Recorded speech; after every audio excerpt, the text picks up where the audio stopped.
Nós estávamos aqui, falando de recirculagem, né? Da reciclagem, né? Melhor dizendo, metabolização e reciclagem. A gente falou da acetilcolina, que é o neurotransmissor do sistema nervoso autônomo parasimpático, né? Então, como é que a gente reutiliza grande parte dessa acetilcolina, que não é só aqui, né? Muita coisa no nosso organismo a gente reutiliza, a gente tenta otimizar o máximo possível, tenta aproveitar o máximo possível também de conteúdo para não ter desperdício, né? Tá? A gente falou sobre isso aqui, como é que é feita a metabolização e reciclagem da acetilcolina, depois a gente falou, eu acho que falamos também da norepinefrina, está aqui da norepinefrina, né, que é o neurotransmissor do simpático, depois da acetilcolina, né? E o último slide da última aula foi esse aqui, se não me engano. A gente falou, que eu falei para vocês, vamos ver se amanhã eu consigo entrar, eu acho que amanhã não vai dar, mas segunda-feira a gente consegue entrar em sistema muscular, contração, né? Pressão de músculo e tudo mais, fisiologia do músculo. E a gente vai ver que no sistema nervoso autônomo, quando esse sistema nervoso autônomo, simpático ou parasimpático, estão controlando músculos, ou seja, naqueles músculos involuntários, músculo liso, que recobre vísceras, que recobre muitos tecidos da gente, né, que a gente não tem vontade, por exemplo, a motilidade gástrica, a motilidade intestinal, a gente não tem vontade sobre ela. Nesses, a inervação do sistema nervoso autônomo sobre esse músculozinho que está em rosinha aqui, ó, que é o músculo liso, né, células do músculo liso, o pé terminal desse neurônio é diferente. Ele forma um monte de raminhos, assim, com essas bolinhas, né, com essas abalações aqui, que a gente chama de varicosidades. Tá? Nos pés terminais, ou seja, nas terminações nervosas do sistema nervoso autônomo, que inerva o músculo liso, a gente vai ter essas varicosidades. E essas varicosidades, né, aqui, ó, pegou um quadradinho, ampliou, elas não ficam ligadas tão intimamente quanto aquilo que a gente tinha visto antes do pé terminal, tá? Que o pezinho terminal entra praticamente na fibra muscular, né? Tem uma junção ali, ele fica mais difuso, fica um pouco mais distante, tá? A ideia aqui, quando a gente falar em músculo semana que vem, para você não entender bem, mas a ideia aqui é estimular algumas células, não precisa estimular tudo. Ao contrário que no músculo esquelético, cada fibra do músculo esquelético precisa ser estimulada, né? Cada uma das fibras que compõem o músculo tem que ser estimulada, senão ela não contrai. No músculo liso, se tu controlar uma, duas, três, depois elas se comunicam entre elas e todo o órgão se responde a esse estímulo, tá? Mas por hoje, então, só vamos aceitar, né, que existe essa junção neuroefetora, né, neuromuscular, não é tão íntima, e a gente diz que é uma junção difusa, aqui embaixo, ó, né? Libera difusa. É como se você entrasse embaixo de um chuveiro, né? Então, a célulazinha está um pouco mais longe ali do local onde é liberado o neurotransmissor e chove neurotransmissor nessa célulazinha. Algumas células vão ser afetadas, outras não. Essas que não foram afetadas pelo neurotransmissor, que não vão ser diretamente afetadas, elas vão ser depois secundariamente afetadas, porque a célula que foi sensibilizada vai sensibilizar ela, tá? A gente vai ver semana que vem bem devagarinho. Tá? Então, diz assim, ó, não existe uma placa motora, não existe uma junção mioneural, não tem um contato de músculo com neuro, né, com o neurônio, tá? Mas isso a gente vê bem direitinho depois, só para começar a ilustrar. Tá? O que a gente quer falar mais sobre hoje mesmo é mecanismo de ação de neurotransmissores. E não só de neurotransmissores, tá, gente? De hormônios também. Mecanismo de ação de hormônios, ou neurohormônios, né? Neurotransmissores, a gente, no nosso organismo, no organismo de animais, ele é realizado através de segundo mensageiro. Tá? O que significa segundo mensageiro? Segundo mensageiro, gente, é que não é o neurônio, o neurotransmissor ou o hormônio que faz a função. Não é ele que provoca a ação diretamente. Tá? O que acontece, né, que esse neurotransmissor, essa substância que vai sensibilizar algum tecido ou uma célula, ela vai chegar no receptor, né, na célula-alvo, tá? E vai atuar sobre esse receptor. E esse receptor é que vai me dar sua conformação e vai fazer alguma coisa. Como é que um pouquinho mais explicado, já falo um pouquinho mais, quer ver? Diz assim, conforme a célula-alvo, os neurotransmissores já agem sobre receptores que regulam as concentrações das celulares de cálcio, AMP cíclico, GTP. Tá? O que acontece? A gente tem que pensar que esses receptores, lá nas primeiras aulas, eu disse para vocês que esses receptores são formados por proteínas. Então, são estruturas, né? São estruturas bioquímicas, né?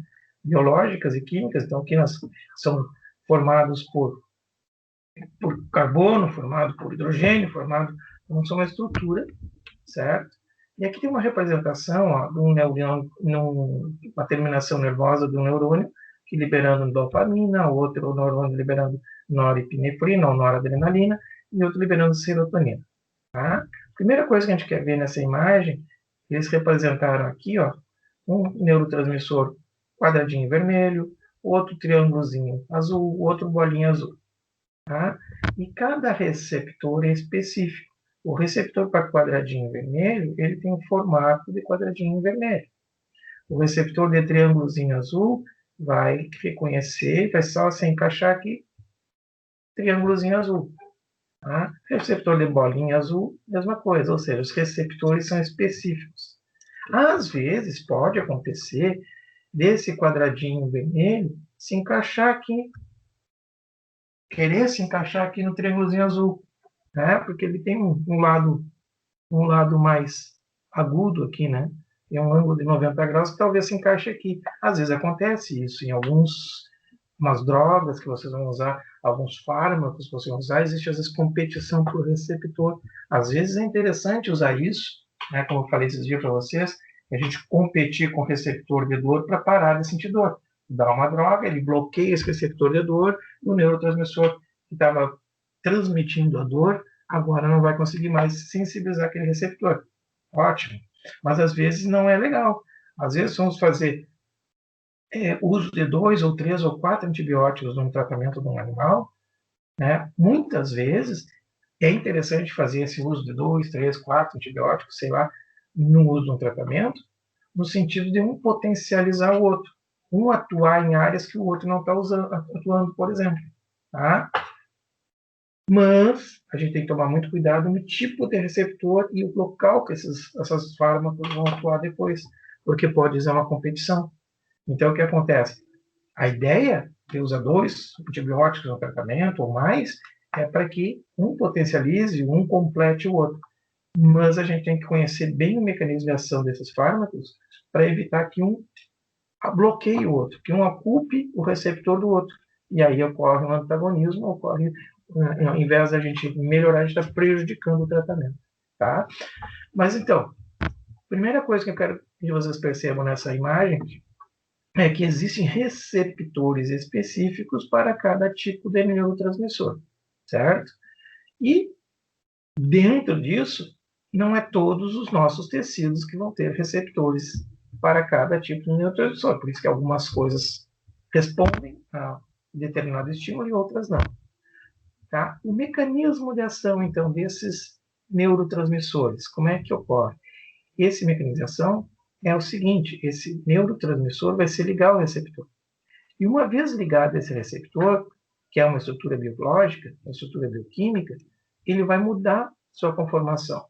Pensem assim, ó. Se vocês pegarem ácido carbônico e tirar um hidrogênio, né? Ácido carbônico H2CO3, e tirar um hidrogênio, ele não é mais ácido carbônico, agora é bicarbonato. Melhor, mais fácil ainda. Pegar água, né? H2O. H2O é uma molécula de água. Se vocês adicionarem um oxigênio nisso, não é mais água. Vocês não podem mais beber. Então, H2O é água. Se botar um oxigênio a mais, fica H2O2, isso é peróxido de hidrogênio, melhor, mais conhecido como água oxigenada, né, que se usa para limpar a ferida, enfim, vocês não podem beber. Então, qualquer alteração, né? Então, se ligar aqui uma estrutura nessa estrutura, alterou totalmente. Não é mais a mesma coisa. Isso aqui é outra coisa agora. Se isso aqui se ligar, vai ser outra coisa. Isso aqui é formado por não sei quantos carbonos, não sei quantos hidrogênios, não sei quantos oxigênios, não sei quantos ferros, fósforos, cálcios, vão se ligar e formar uma estrutura química totalmente diferente. É outra coisa. E essa outra coisa, né, essa outra estrutura molecular que vai ser alterada, vai provocar nas células algumas alterações. Então, por exemplo, o hormônio se liga ao receptor. Esse receptor se transforma em outra estrutura, ativa uma adenociclase, e isso vai poder provocar na própria célula a ativação de algumas enzimas, alteração da permeabilidade celular. Né? Pode ser que esse hormônio, por exemplo, chegue aqui e a função dele seja abrir mais canais para cálcio. Tá? Então, ele vai ligar, esse receptor vai alterar a conformação dele, alterar toda a estrutura da membrana, provocando a alteração da permeabilidade da celular, no caso, ao cálcio. Tá? Causar relaxamento muscular, síntese de proteína, tá? Secreções. Exatamente. É isso aí que, exatamente, Bia. Então, o que eu disse para vocês ali, ó, que o mecanismo de ativação do segundo mensageiro, o primeiro mensageiro é o hormônio, tá? Ou o neurohormônio, né? Que nós falamos neurotransmissor, que foi o hormônio. Tanto um quanto o outro atuam da maneira que a gente chama de mecanismo de ação de segundo mensageiro. Ou seja, esse hormônio, ou esse neurotransmissor, é o primeiro mensageiro. Ele vai chegar na célula e vai dizer, ó, tem que fazer tal coisa. O receptor é o segundo mensageiro, e é esse receptor que provoca na célula as alterações. Tá? E esse receptor aqui está na membrana. Tá? Aqui também temos um receptor, uma membrana celular. Né? Então, ó, um hormôniozinho se ligou ao receptor. Ó, essa estrutura se ligou, provocou a quebra dessa estrutura. Tá? Então, o GTP foi ativado, né? A subunidade da enzima alfa foi aberta. Isso aqui pode mudar qualquer conformação. Né? Então, está aqui, ó, aumentou, essa para cá. Tá? Então, uma resposta celular. Então, vai acontecer algumas alterações, né, ativando essa adenoclase ciclase, como abertura de canais, divisão celular, se atuar no núcleo, né, secreção de neurotransmissores. Então, a ordem desse hormônio, né, vai ser executada pelo neurotransmissor. Ou seja, não é um hormônio que chega aqui e se libera e pega alguma coisa e faz alguma coisa. Tá? Olha aqui, ó. Só que para o semestre que vem, quando vocês chegarem em endócrino, vocês vão saber. Nós sabemos que essa membrana é formada por lipídios com proteínas incrustadas, formando, por exemplo, canais ou receptores. Esse hormônio aqui, ó, é um hormônio proteico, porque se ligou à proteína. Tá? Nós temos hormônios formados por proteínas, hormônios formados por lipídios. Tá? Esses nossos hormônios esteroides, né, são formados por lipídios. Por isso que a gente tem que ter colesterol, o bom, o H, o HDL. Né? Nós temos dois tipos de colesterol, o LON, o LDL e o HDL. O HDL, que é o bom, que o pessoal chama o colesterol bom, a gente precisa de... mas como assim colesterol bom? O colesterol não é prejudicial? Não, o bom é bom. Ou seja, a gente precisa dele para formar, por exemplo, estruturas como hormônios no nosso organismo. Se nós não tivermos um colesterol H, HDL, nós não vamos formar hormônio. O L é aquele colesterol que não é utilizado para isso. Ele acaba se acumulando em vasos, acaba se acumulando em tecidos, forma gordura visceral. Isso a gente não quer. Tá? Então, por exemplo,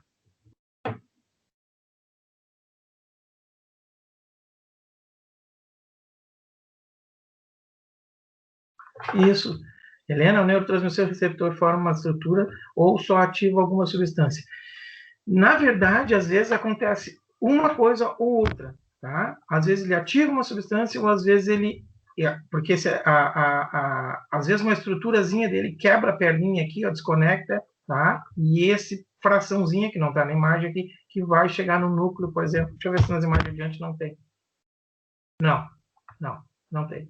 Mas essa fração dele, tá? E que vai se ligar a outra estrutura dentro da célula, certo? Então, aqui nós estava falando, ó, esse aqui é um hormônio proteico. Se o hormônio for lipídico, tá? Você já fica sabendo para o semestre que vem, não vou falar isso, não vou cobrar isso de vocês agora, não é a nossa função, aqui, agora, nesse momento, só para você saber que existe, né? Se o hormônio for lipídico, ele atravessa, né, a membrana, ele tem permeabilidade a lipídios, a membrana é lipídica. Então, o hormônio lipídico atravessa. Um receptor para o hormônio lipídico não está aqui. O receptor para o hormônio formado por lipídio está dentro da célula. Dentro da célula pode estar no citoplasma ou pode até estar no próprio núcleo. Tá? Então, hormônios que provocam, por exemplo, divisão celular, que vão provocar síntese de DNA ou replicação de DNA, esses hormônios são hormônios lipídicos. Hormônios proteicos são hormônios que vão provocar algumas ações mais simples, entre aspas, né? Mais tranquilas, né? Não tão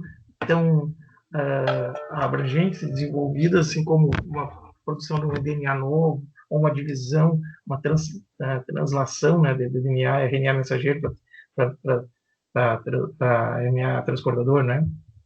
Então, eles são um pouquinho mais complicados, e esses hormônios são formados por lipídios. Receptores para hormônios lipídicos estão no citoplasma, né, ou, às vezes, até dentro do núcleo, certo? Lá na fisiologia, a gente vai ver os tipos de hormônios, onde é que é o receptor, como é que é o mecanismo de ação dele de novo, né? E vamos ver quais são esses hormônios. Quem é quem? O hormônio de crescimento, que tipo é? Hormônios tireoidianos, que tipo são? Tá? Calcitonina, que tipo é? E aí vai. Como é que atua? Mas você sabendo de onde atua já é uma grande coisa. Então, assim, os efeitos relativos da nor e da epinefrina, né, da noradrenalina e da adrenalina, sobre diferentes órgãos, são determinados pelos tipos de receptores existentes nesses órgãos. Tá? Como eu tinha dito para vocês antes, alfa-1, alfa-2, beta-1, beta-2 para receptor adrenérgico. Se for aqueles colinérgicos formados por acetilcolina, então é muscarínicos e nicotínicos, certo?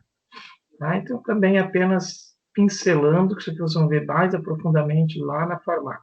Eu preciso falar agora para vocês não chegarem tão apavorados lá. Tá? Então, vamos estar aqui, ó. A noradrenalina se liga ao receptor proteico.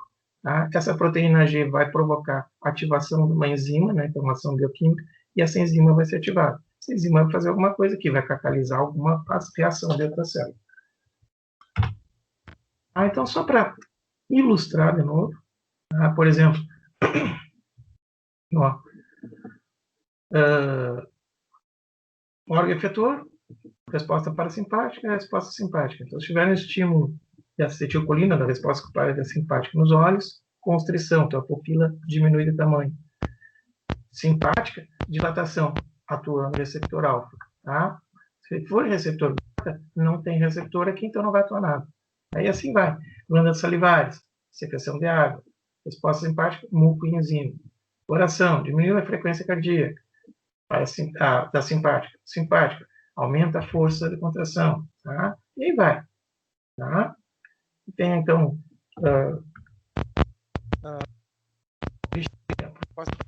libera urina. Simpática, retenção de urina. Glândulas sudoríparas, transpiração generalizada, transpiração localizada. Tá? Então, só para você saber que existe, e aqui também é só para você saber que existe, para a gente terminar hoje e já começar no próximo assunto, que é a terceira divisão do sistema nervoso autônomo, que eu disse para vocês que só semestre a gente vai ver, e lá eu vou lembrar de vocês isso aqui. Terceira divisão, né, que é o sistema nervoso entérico, tá? Esse é o sistema nervoso entérico, então aqui tem uma seção, um pedacinho do trato digestório, um pedacinho do tubo digestório, tá? E aí com suas camadas musculares, e entre essas camadas musculares, entre a mucosa, a submucosa, algumas camadas musculares que existem aqui, existe, então, uma rica variedade, uma rica quantidade é ótimo, né? Uma rica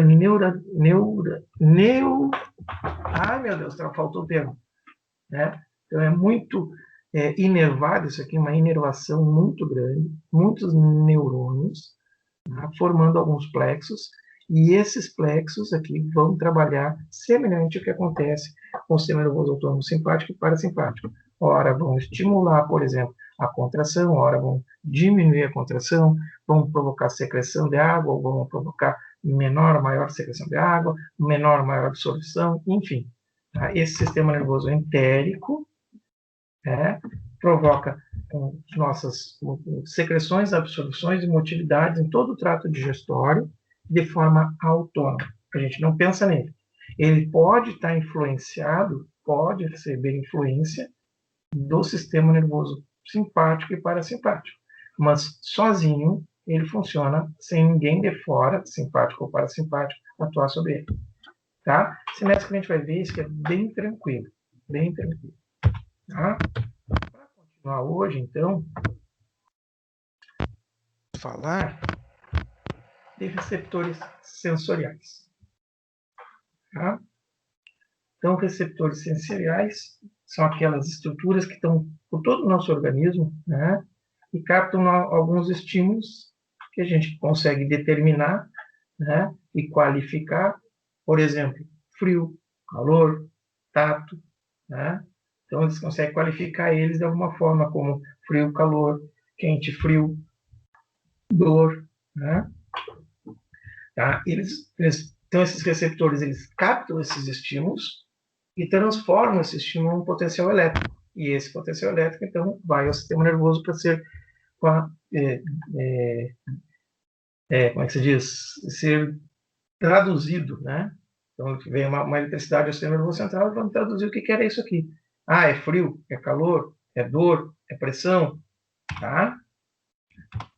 Classifica esses nossos receptores? A gente classifica como mecanoreceptores, ou seja, aqueles receptores mecânicos, como o nome está dizendo, tá? Receptores mecânicos, por exemplo, que tratam de sensações como o tato, tá?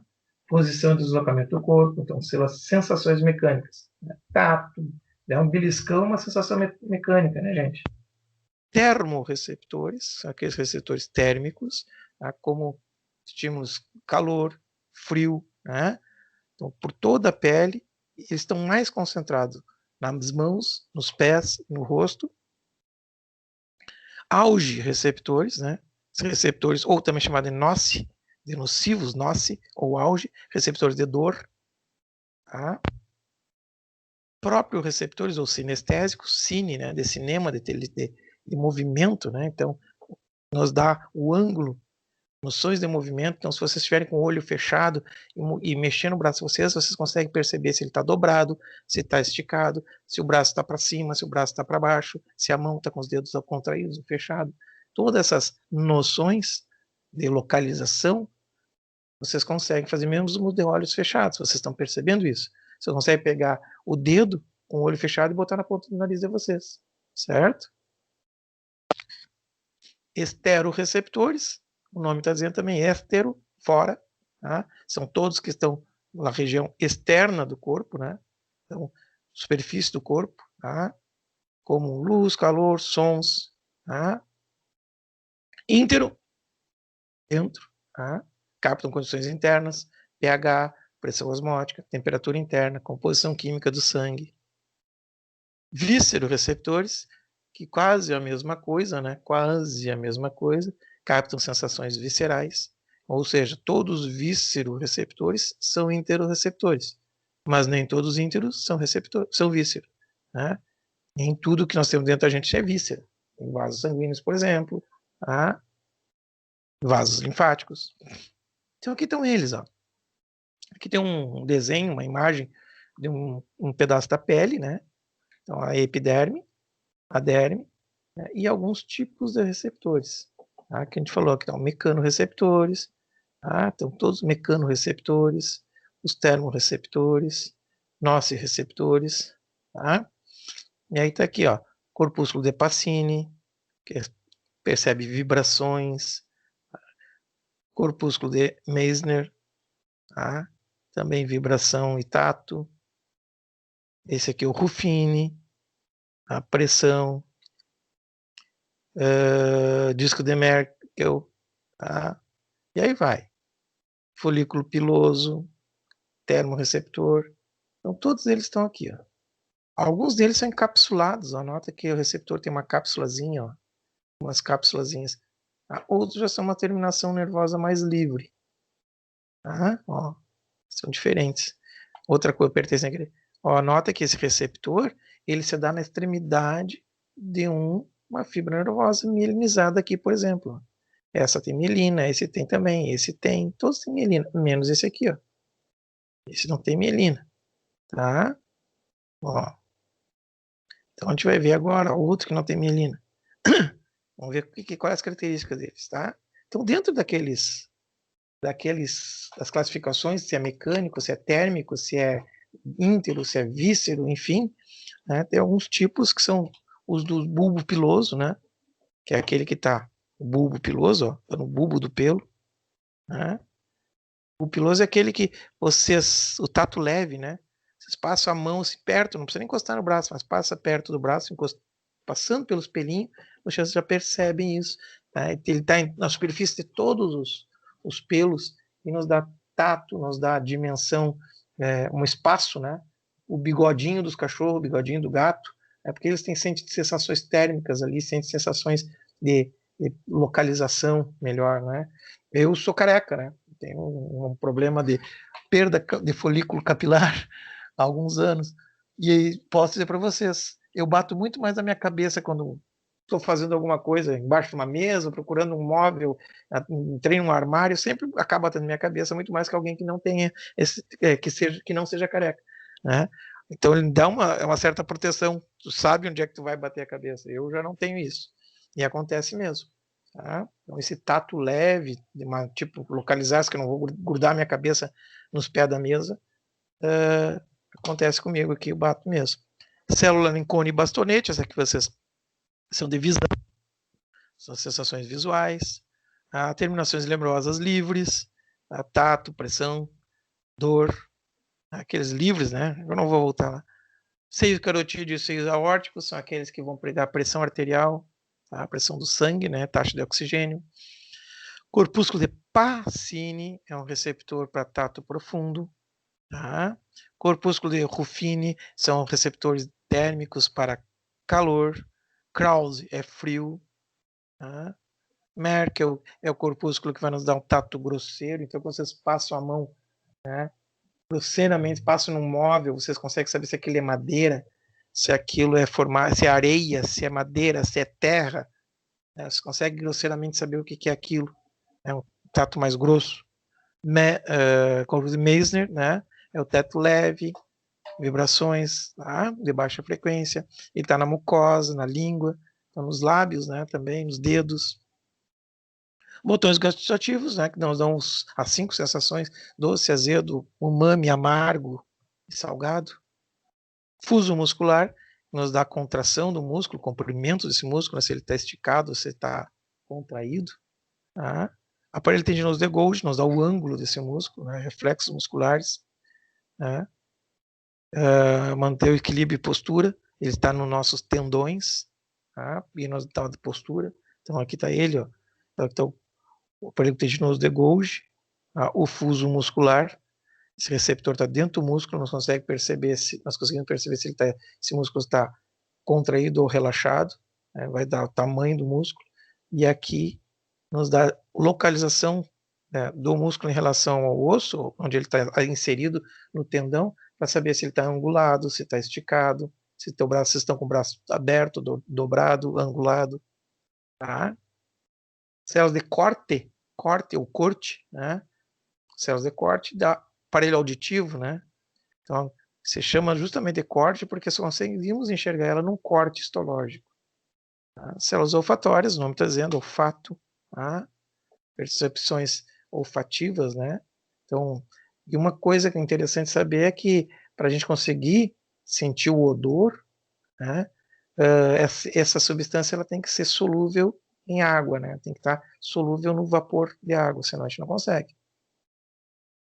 Né? Os animais aquáticos, né? Dissolvido em água. Então, e aqui também dissolvido no vapor da água no ar, né? Se ela não for solúvel em água no ar, a gente não consegue perceber. Tá? E como é que funcionam esses receptores? Na verdade, gente, a gente tem um slide que mostra como é que funciona o tal do receptor de Pacini, aquele de pressão, e esse receptorzinho a gente extrapola para todos os outros. Tá?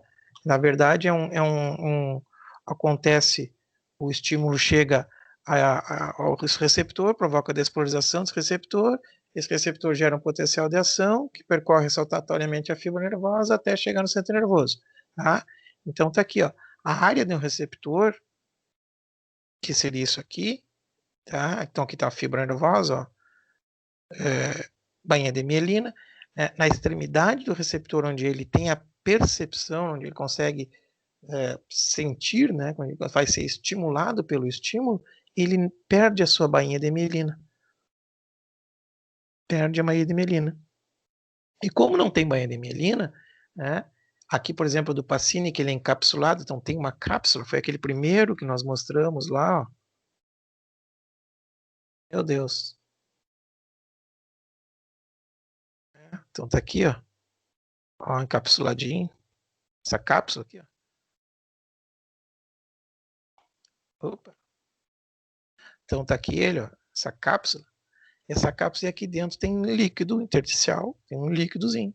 Então, se vocês apertarem aqui, ó, se apertar, se encostar, o líquido que está aqui dentro vai mexer. É a mesma coisa que vocês pegarem uma pedra e jogar na água, a mesma coisa que pegar uma pedra e jogar na piscina. Quando vocês jogarem essa pedra na piscina, vocês vão estimular uma área, estimular uma areazinha, mas vai formar uma onda da água, né? Aquele espelho da água gera uma onda. Então, quando cutuca aqui, ó, encosta na membrana, forma uma onda e essa onda vem deformando até chegar ao receptor. E quando chega o receptor, é aquela história que já viu. Estimula, despolariza, gera despolarização e depois vai saltatoriamente para lá. Tá? É bem isso que acontece com todos. Essa área receptora pode ser maior ou menor, dependendo do número de receptores que existem em cada região. Então vocês podem perceber, a gente tem uma aula prática que a gente não vai conseguir fazer esse semestre, que é uma aula que a gente ia para o laboratório e eu dava alguns equipamentos para vocês ficavam cutucando os vizinhos, né? Faziam um grupo, um alfinetava o outro passava uma pena no nariz do outro, escrevia uma letra na testa da pessoa para ver se a pessoa sabia que letra era, né? Com a tampinha da caneta, assim, por exemplo. Tá? Então, algumas brincadeiras assim para percepção. Tá? Vocês sabem que na região de vocês podem tentar fazer isso em casa, por exemplo, pegar 2 alfinetinhos, certo? Deixar uma distância de uns 5 centímetros e cutucar em vocês mesmos na parte interna do braço ao mesmo tempo. Não deixa encostar um e depois o outro. Os dois têm que encostar ao mesmo tempo. E tentar perceber quantos estímulos vocês estão recebendo. Tá? Depois faz na parte de cima, faz na mão, na bochecha, na testa. Em alguns locais, vocês vão achar que tem só um estímulo. Apesar de ter 2 alfinetes ali cutucando vocês. Vocês vão achar que é só um estímulo. Em outros locais, vocês vão perceber nitidamente que é 2. Por que isso? Né? Porque algumas regiões do nosso organismo possuem mais receptores do que outras. Então, eu fiz um desenho aqui, por exemplo, os 2 quadradinhos têm o mesmo tamanho, a mesma área, tá? Representando algumas regiões do nosso organismo onde nós temos mais receptores para algum tipo de estímulo e outros com menos receptores.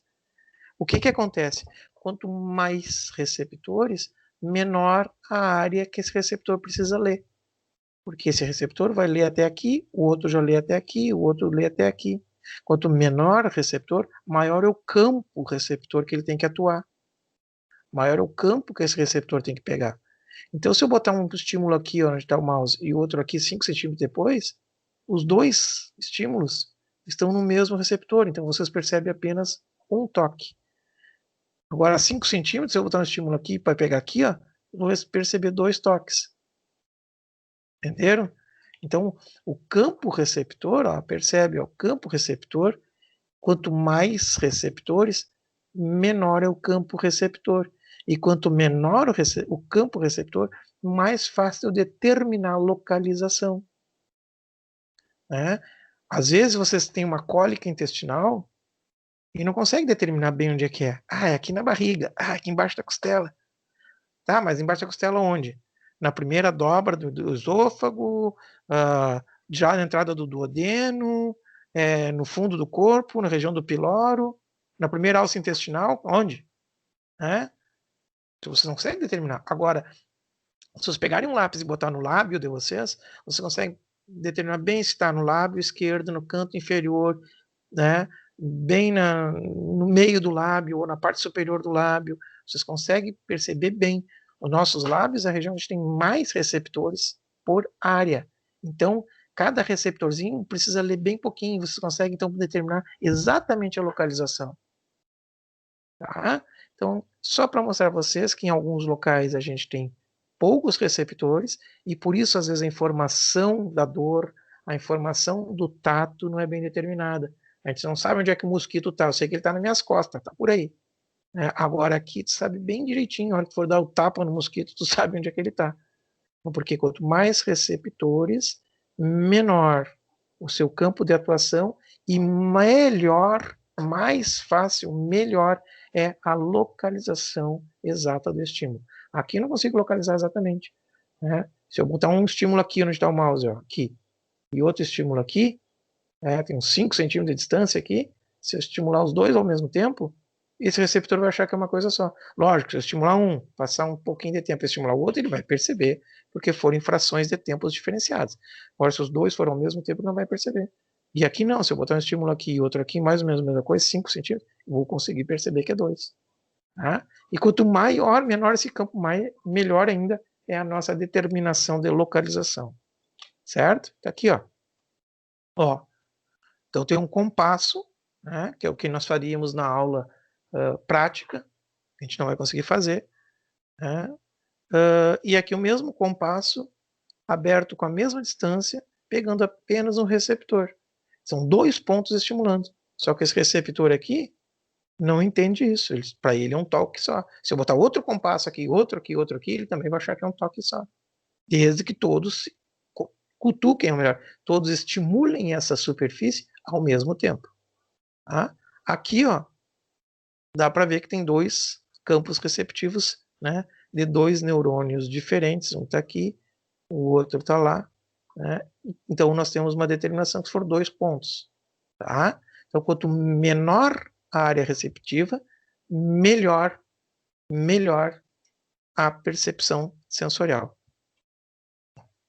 Isso aqui, gente, é uma figura tal do onúnculo cortical, né? Isso aqui é uma figura que mostra nosso córtex sensitivo e o nosso córtex motor. Tá? Então, em roxinho aqui está o motor e em verde é o sensitivo. Eu gosto da próxima. A próxima está mais bonita. Aí só para tocar o horror aqui está virado, né? O motor está na frente, aqui o motor está na frente. Aqui. Tá? Então, córtex motor, tá? E o córtex sensitivo. Certo? Esse aqui está mais bonitinho. E esse aqui é o homúnculo, né? O que ele mostra para a gente? É uma representação, né, bem básica, tá?